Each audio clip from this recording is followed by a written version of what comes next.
કેમ છો વિદ્યાર્થી મિત્રો? Good morning all of you. આજે મેગા લેક્ચરની અંદર સિક્વન્સમાં જોઈએ ધોરણ 11 ની અંદર હમણાં આપણે સાર્થક અંકો કોને કહેવાય, સાર્થક અંકો માટેના નિયમો, ત્યાર પછી કોઈ અંક આપણે કાઢવો હોય તો કોઈ અંક કાઢવા માટેના રાઉન્ડિંગ ઓફ ના નિયમો પણ જોઈ ગયા. હા કે ના? હવે ધારો કે કોઈ પણ ભૌતિક રાશિના માપન કરતો હોય, કોઈ પણ પ્રયોગ કરતો હોય અને પ્રયોગ દરમિયાન કોઈ પણ મારી પાસે ઉપકરણ હોય, ધારો કે માપપટ્ટી છે, કેલિપસ છે, માઇક્રોમીટર, સ્ક્રૂ ગેજ છે, સ્ફેરોમીટર છે, તો આવા જુદા જુદા ઉપકરણની મદદથી હું જ્યારે માપન કરું છું તે સમયે મને સચોટતા કેટલી મળશે, મારા સાર્થક અંકો કેટલા ધ્યાનમાં લેવાના, તે દરમિયાન સરવાળો, બાદબાકી, ગુણાકાર, ભાગાકાર અથવા તો વ્યસ્ત કરવો હોય તો મારે શું શું વસ્તુ ધ્યાનમાં રાખવી પડે. તો જો ખાસ પ્રાયોગિક માપન દરમિયાન ધ્યાનમાં લેવાના મુદ્દા કોના માટે? સાર્થક અંકો માટે. ધ્યાન આપજો. પહેલા ખાસ સૂત્રમાં વિભાગ પાડી નાખું છું.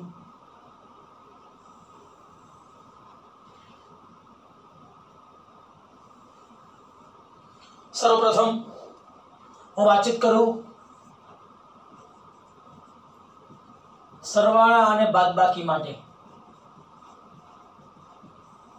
સરવાળા અને બાદબાકી માટે પેલો નિયમ એનો યાદ રાખજો ખાસ. પહેલો નિયમ આવશે, જો કોઈ પૂર્ણાંક સંખ્યા હોય તો પૂર્ણાંક સંખ્યાના સરવાળા અને બાદબાકી માટે સાદી બીજગણિત મુજબ કરવા. જો મારે સરવાળા બાદબાકી માટે સાર્થક અંકોનો જો સરવાળો બાદબાકી કરવા હોય તો સાર્થક અંકોના સરવાળા બાદબાકી કરવા માટે પહેલો નિયમ, પૂર્ણાંક સંખ્યાના જો મારે સાર્થક અંકોના સરવાળા બાદબાકી કરવા હોય, પૂર્ણાંક સંખ્યાના સાર્થક અંકોના સરવાળા બાદબાકી કરવા હોય તો આપણે જે સાદા સરવાળા બાદબાકી કરી છે એમ જ કરવાના. હું કહું a બરાબર 25, b બરાબર 30, તો c બરાબર કેટલા મળશે? a plus b. 25 વત્તા 30 કેટલા મળશે? 55. તો આમાં સાર્થક અંકોની સંખ્યા કેટલી? 1 અને 2. આમાં સાર્થક અંકોની સંખ્યા કેટલી? 1 અને 2. આમાં સાર્થક અંકોની સંખ્યા કેટલી છે? 2. ક્લિયર? તો આમાં કોઈ પણ જાતનો ફેરફાર આવતો નથી. બીજી વસ્તુ,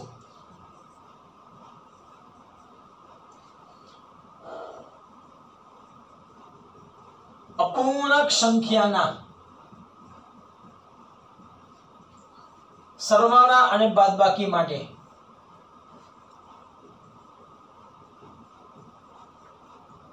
દશાંશ પૂર્ણાંક પછીના લઘુત્તમ સાર્થક અંકો ધ્યાનમાં લેવા. અપૂર્ણાંક સંખ્યાના જો તમે સરવાળો બાદબાકી કરતા હોય ત્યારે તમારે લઘુત્તમ સાર્થક અંકો દશાંશ પૂર્ણાંક પછીના ધ્યાનમાં લેવાના, આખી સંખ્યાના નહીં. યાદ રાખજો ખાસ. હું કહું છું a બરાબર 5.735 છે. a બરાબર 5.735. કુલ કેટલા સાર્થક અંકો એમાં? 4. 1, 2, 3 ને 4. બીજી સંખ્યા છે b બરાબર 3.7. આમાં સાર્થક અંકો કેટલા છે? 2. મારે 2 નો શું કરવાનો છે? સરવાળો કરવો છે. જો મારે 2 નો સરવાળો કરવો હોય તો જવાબ કેટલો આવશે મિત્રો? 5 એમને 3 એમને 7 7 14 વધી પેલી 1 9.435. તો શું તમારો જવાબ સાચો છે? ના, જવાબ તમારો સાચો છે નહીં. શું કામ? કે તમારે પ્રાયોગિક માપન દરમિયાન તમે જો સરવાળો બાદબાકી કરતા હોય ત્યારે તેના મૂળ પરિણામની અચોક્કસતા બદલાવી જોઈએ નહીં. અહીં અચોક્કસતા કેટલા અંકમાં છે? છેલ્લા અંકમાં છે, ચોથા અંકમાં છે. આમાં અચોક્કસતા બીજા અંકમાં છે. એનો મતલબ દશાંશ પૂર્ણાંક પછી આમાં 3 અંકો છે, દશાંશ પૂર્ણાંક પછી આમાં 1 અંક છે. તો અંતિમ પરિણામમાં પણ અચોક્કસતા બદલાવી જોઈએ નહીં. તો એના માટે જવાબ શું આવશે? લઘુત્તમ સાર્થક અંકોમાં ફેરવતા. જોવો જી, 5 નાના મોટા, 5 નાના મોટા, તો 5 એ 5 જેવડા છે. 5 જેવડા હોય, આગળની સંખ્યા એકી બેકી. જો આગળની સંખ્યા એકી હોય તો આગળમાં એકનો વધારો. જવાબ લખી શકાય 44. 4 નાના મોટા, નાના, તો કોઈ જાતનો ફેરફાર થશે નહીં. તમારો જવાબ શું આવશે? 9.4. દશાંશ પૂર્ણાંક પછી 1 અંક તરીકે દર્શાવવાનું. શું કામ? આમાં લઘુત્તમ સાર્થક અંકો દશાંશ પૂર્ણાંક પછી 1 હતો, તો અહીંયા પણ તમારો જવાબ દશાંશ પૂર્ણાંક પછી 1 માં હોવો જોઈએ. સમજાઈ ગઈ વસ્તુ મારી? અમે સરવાળો કર્યો, તમે સેમ વસ્તુ તમે બાદબાકી માટે પણ કરી શકો. ક્લિયર? હવે આવશે ગુણાકાર અને ભાગાકાર માટે. ગુણાકાર અને ભાગાકાર માટેના નિયમો કઈ રીતે સાર્થક અંકો માટે? તો સિમ્પલ,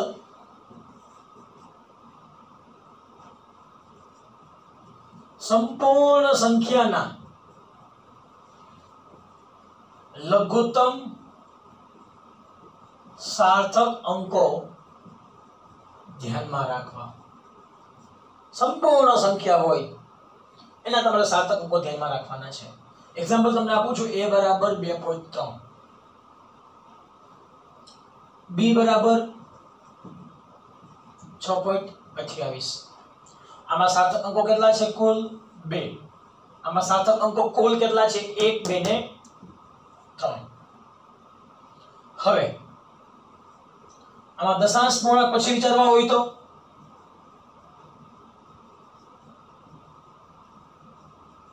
દશાંશ પૂર્ણાંક પછી કેટલા છે? 3. દશાંશ પૂર્ણાંક પછી કેટલા છે? 1.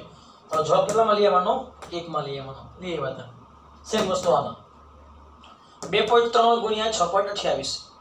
આ શું કરવા છે? 2 નો ગુણાકાર.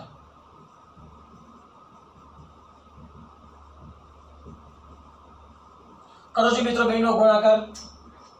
તો એનો ગુણાકાર કરતી વખતે 2.3 into 6.28 જવાબ આવશે 14.444. તો મિત્રો તમારો શું આ જવાબ સાચો છે? નહીં. શું કામ? આની અચોક્કસતા ચોક્કસ અંક 1, અચોક્કસ અંક 1, ચોક્કસ અંક 2, અચોક્કસ અંક 1.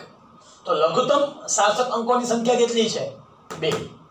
લઘુત્તમ સાર્થક અંકોની સંખ્યા 2 હોય તો તમારો જવાબ પણ લઘુત્તમ કેટલા અંકમાં આવવો જોઈએ?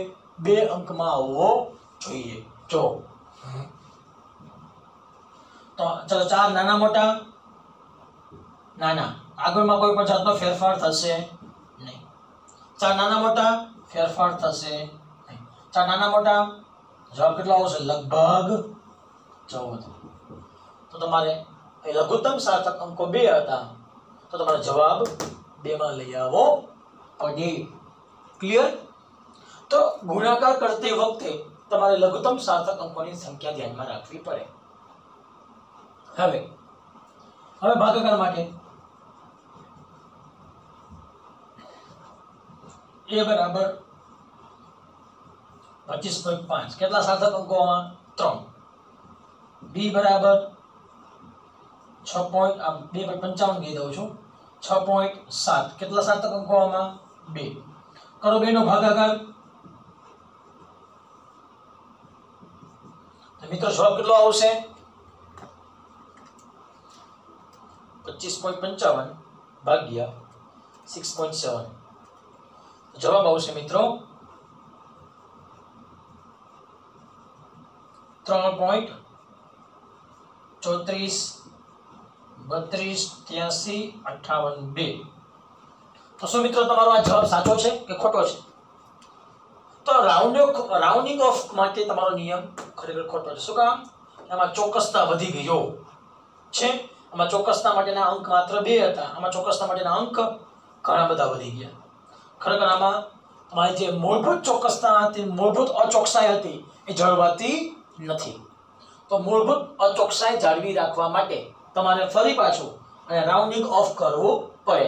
તો રાઉન્ડિંગ ઓફ કરવા માટેના નિયમ શું છે કે ગુણાકાર ભાગાકાર હોય તો સંપૂર્ણ સંખ્યાના લઘુત્તમ સાર્થક અંક ધ્યાનમાં રાખવાના. તો લઘુત્તમ સાર્થક અંક આમાં કેટલા છે? આમાં 3. આમાં કેટલા? આમાં 4 છે. આમાં 4 છે. આમાં કેટલા છે? 2. તમારો જવાબ કેટલામાં લઈ આવવાનો? 2 અંકમાં લઈ આવવાનો. આ તમારો જવાબ સાચો. ક્લિયર? તમારે માત્ર ને માત્ર આખી થિયરી યાદ રાખવાની નથી. તમને બુકમાં 4-5 પેજની તમને આખી થિયરી આપી છે. આખી થિયરી તમારે બોરિંગ થઈને વાંચવાની નથી.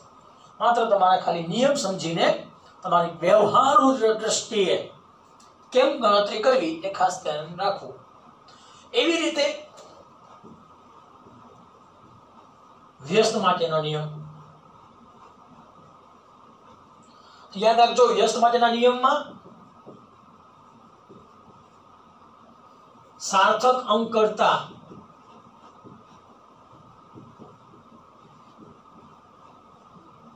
એક અંક વધારી દેવો. સાર્થક અંક કરતા એક અંક વધારી દો. એક્ઝામ્પલ તરીકે ધ્યાન આપજો. હું સાર્થક અંક વધાર્યા વગર જો લેવામાં આવે તો શું થાય? એક્ઝામ્પલ દઉં છું. આ તમને નિયમ સમજાવતા પહેલા હું ઊંધી રીતે તમને સમજાવું છું. હું કહું છું a બરાબર કેટલા છે? ધારો કે 5.67 છે. a બરાબર 5.67. લઘુત્તમ સાર્થક અંક કેટલા થઈ ગયા? 3. વ્યસ્ત કેમ લખી શકાય? તો લખી શકાશે એનો 1/5.67. તો જવાબ આવશે 0.76. 0.76. લઘુત્તમ સાર્થક અંક કેટલા છે? 3. વ્યસ્ત કરશો તો જવાબ કેટલો આવ્યો? 0.76. લઘુત્તમ સાર્થક અંકમાં લઈ ગયો છો. બરોબર? ધ્યાન આપજો ખાસ. જો આ સાચું હોય તેનો મતલબ 0.1 ભાગ્યા 0.176 5.67 પાછો જવાબ આવવો જોઈએ. આનો જવાબ કેટલો આવે છે? 5.68. જો જે આ જવાબ સાચા છે. જવાબ સાચો આવતો નથી. પણ જો આમાં એક અંક વધારી દો,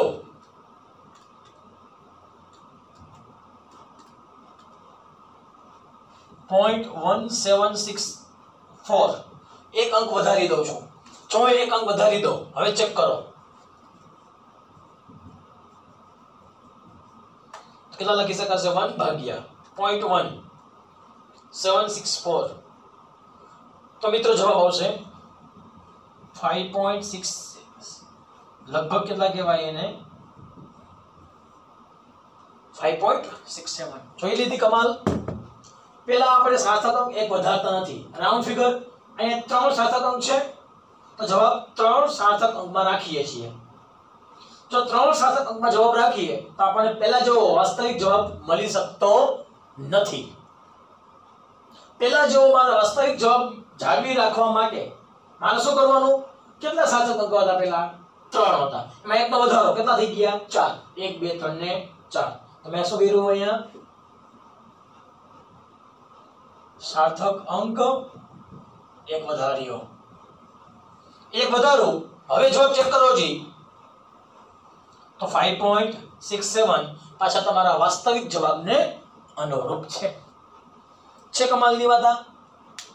તો મિત્રો જ્યારે તમે કોઈ પણ સંખ્યાનો વ્યસ્ત કરવા માંગતા હોય, કોઈ પણ સંખ્યાનો વ્યસ્ત કરતી વખતે તમને મૂળભૂત જેટલા સાર્થક અંકો આપેલા હોય એના કરતા એક સાર્થક અંક વધારે લઈ લેવો કે જેથી કરીને તમે એના મૂળ પરિણામની ચોકસાઈ જાળવી શકો.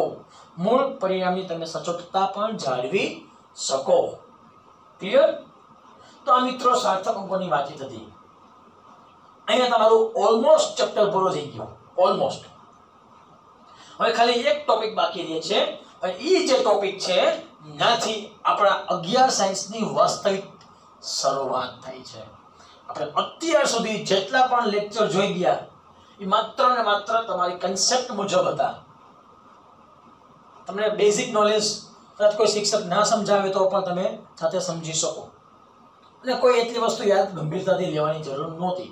પણ હવેનો જે ટોપિક આવશે નેક્સ્ટ લેક્ચરમાં પારિમાણિક સૂત્રો, મિત્રો એ પારિમાણિક સૂત્રનો ટોપિક 11મા ધોરણમાં પણ કામ લાગશે, 12મા ધોરણમાં પણ કામ લાગશે. ઇવન તમે ભવિષ્યમાં એન્જિનિયરિંગ અથવા તો બીએસસી અથવા તો તમે કોઈ પણ કોલેજ કરશો એ કોલેજ કરતી વેળાએ તમને ટોપિક અનુરૂપ અતિ આવશ્યક કામ લાગશે.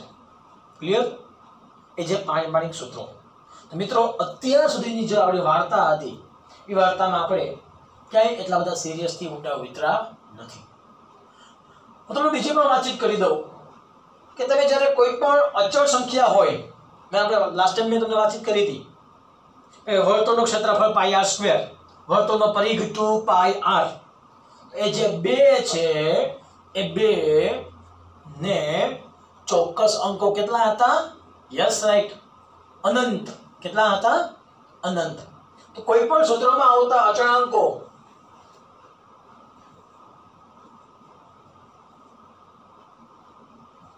તો બે ને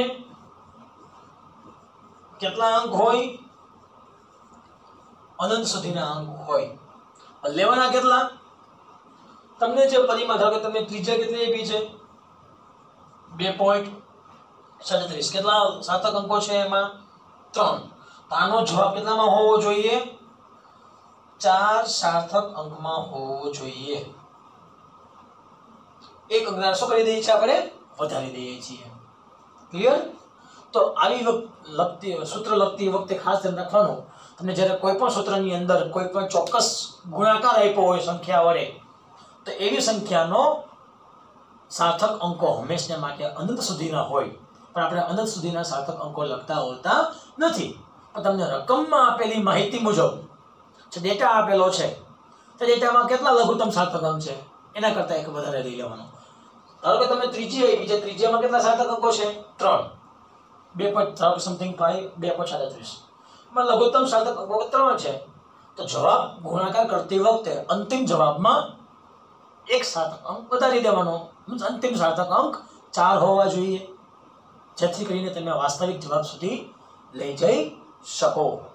ક્લિયર? હવે એક આમાં વસ્તુ તમને વાતચીત કરું છું.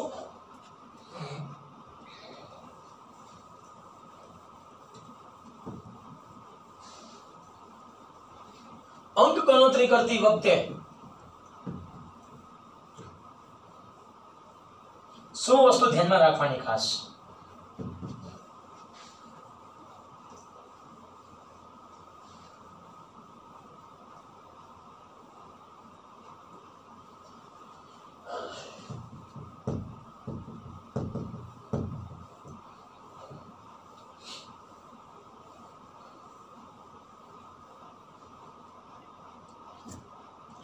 તો જો પેલા ખાસ અંક ગણતરી માટે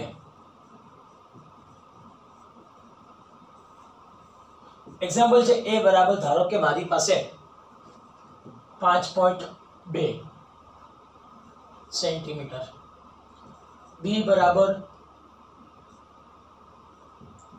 12.3 સેન્ટીમીટર. આમાં લઘુત્તમ સાર્થક અંકો 2, લઘુત્તમ સાર્થક અંકો 2.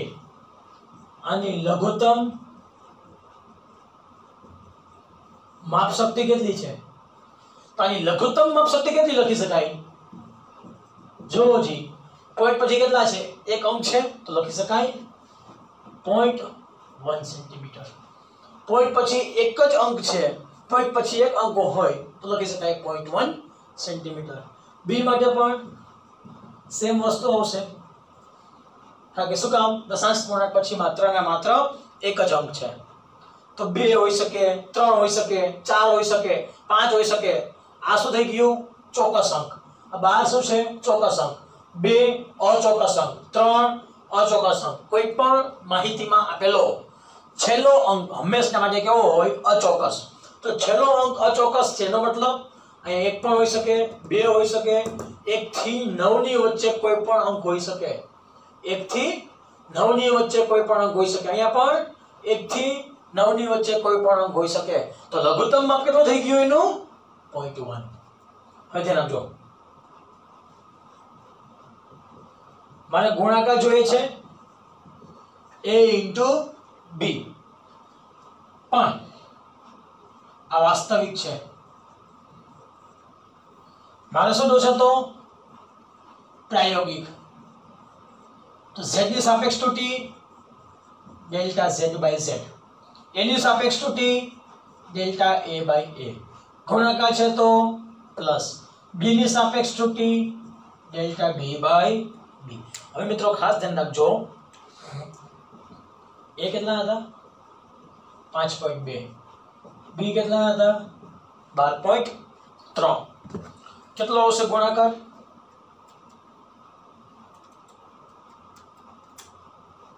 63.96. હવે ધ્યાન આપજો ખાસ, અહીંયા લગભગ લખી શકાશે 64. શું કામ કે લઘુત્તમ સાર્થક અંક કેટલા છે અહીંયા, સોરી 64.0, 64.0. લઘુત્તમ સાર્થક અંક 3 છે, લઘુત્તમ સાર્થક અંકો 2 છે. હવે ધ્યાન આપજો ખાસ, અહીંયા મને ડેલ્ટા z ખબર નથી, z કેટલા મળ્યા 64, ડેલ્ટા a કેટલા છે 0.1, a કેટલા છે 5.2, ડેલ્ટા b કેટલા છે 0.1, b કેટલા છે 12.3. 0.1 ભાગ્યા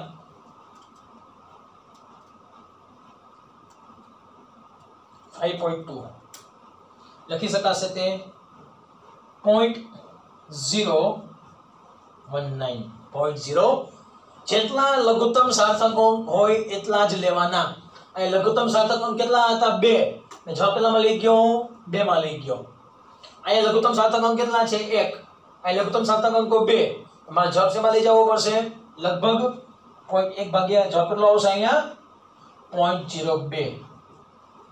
અહીંયા 0.1 ભાગ્યા 12.3 0.008. લઘુત્તમ સાર્થક અંકો 1, લઘુત્તમ સાર્થક અંકો 1 છે, જળવાઈ રહ્યા છે. હવે કરો બેનો સરવાળો તો 0.028. 64 છેદમાં છે આ બાજુ, એ વાત તો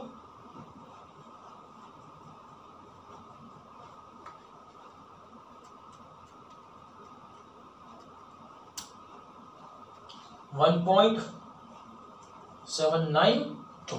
તો પ્રાય આપેલ માપનમાં મળતી નિરપેક્ષ ત્રુટિ કેટલી હશે 1.792. પણ કેટલા નિયમિત છે લઘુત્તમ સાર્થક અંકો 2, ફેરવો 2 માં લખી શકાય 1.8. ક્લિયર. હવે સેમ વસ્તુમાં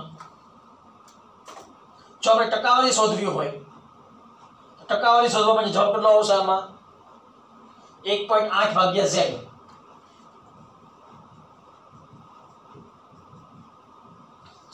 લખી શકાય ડેલ્ટા z બાય z બરાબર કેટલા છે ડેલ્ટા z 1.8, z કેટલા છે 64,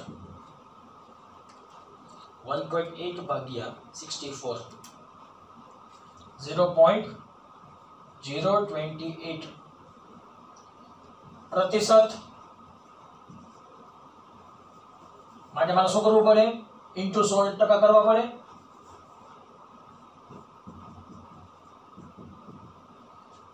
एक 1.8 गुणिया 100 भाग्या 64. 1.8 गुणिया 100 भाग्या 64. जवाब કેટલો આવશે મિત્રો ઈ 2.8.